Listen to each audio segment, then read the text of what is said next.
When did you first meet? I first met Dave, when at an Everton function years ago in Ellesmere Port.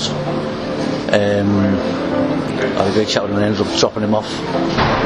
Him and his wife Pat gave me his phone number, said pop up any time, come see me have a brew, and it just developed from there. And obviously everyone's heard of Dave Hickson, but I remember knocking at his door and he said come in, and he showed me all his pictures, his memorabilia.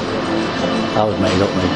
And ever since then, to be honest, we've been good friends, like, helping out a little bit of gardening, and rang me up at a shop and just bring up suits. I had to go past his house, get to my own house.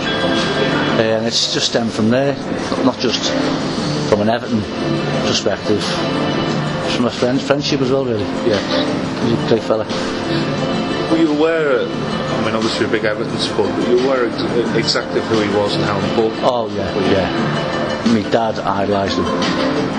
His dad idolised him. Everyone did. He was a proper Everton icon. And if no one knows Dave Hickson, well, you don't know Everton. That's my take on it. And was he big locally in Ellesmere Port? Oh, yeah. Yeah, he was always known as Ellesmere Port's favourite son. Everyone was proud of Dave Hickson coming from Ellesmere Port, and the same with Joe Mercer. Yeah. Everyone knew Dave Hickson, Ellesmere Port, Everton legend. Yeah. What do you think makes Dave different to other players? You obviously know quite a lot of the old players. Why is Dave special? Dave stood out because of, he'd come out with a saying, I'd break every bone in my body for any club I play for, but I'd die for Everton. But Dave just didn't just say that as a one-line, attention-seeking. He meant it. He played with his heart on his sleeve. He'd do anything for Everton. Besides being a good player, besides being a gentleman, he was what Everton was about, and that just sticks in my mind about the saying that he said.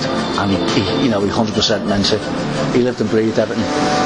He wouldn't have a bad word to say about anything to do with Everton. Yeah. Even a player who, when you listen to pub talk, he's this, he's that. You never hear Dave saying about any Everton player. Yeah. And to me, that goes a long way with most Evertonians, of the way he was with the club. And he didn't have a bad bone in his body, but tough as on it, I believe. Yes. And I was unfortunate not to see Dave play. But my dad said he'd go through a brick wall for Everton. Joe Royle said he'd come off the pitch covered in blood, and sometimes it was his own, which was a great saying.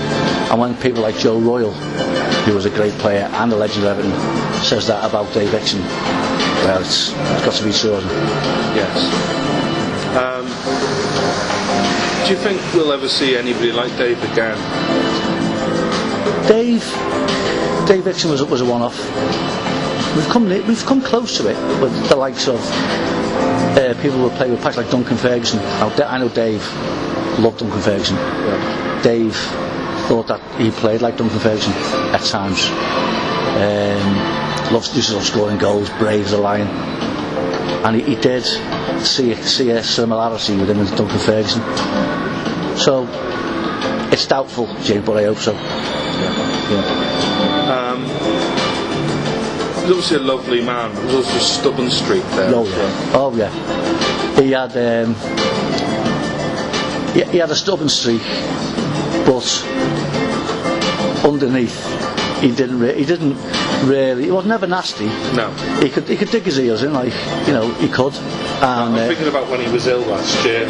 He was desperate to go and work in the lounges. That's it. And we had to tell him, sir, Dave, you don't need to go round the lounges. People will come to you.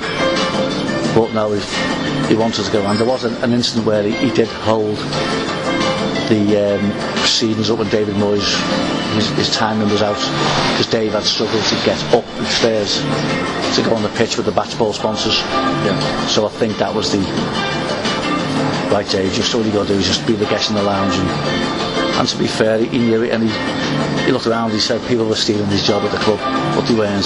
They were told to take over from Dave's mantle, and Dave just went and sat at the table, had his meal, chatted to supporters who come to him and watched the game from the stands, and then I said take him home. But I spent more time outside the ground with him, signing autographs, pictures, than what I did in the ground. I was in the ground at 12:30 for it. Yeah.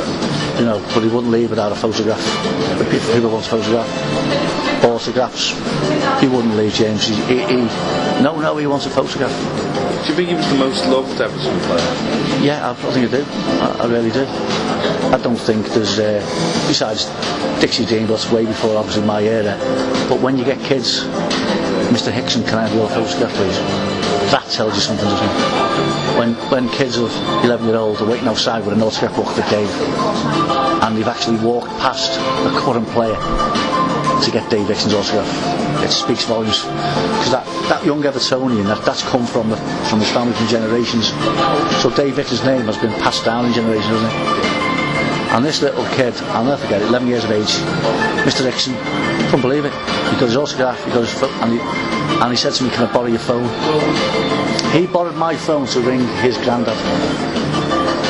Honestly, it's incredible. And I got that quite regularly, to be honest. Okay, that's great. Is that alright? Yeah. So I'll put that together and email you.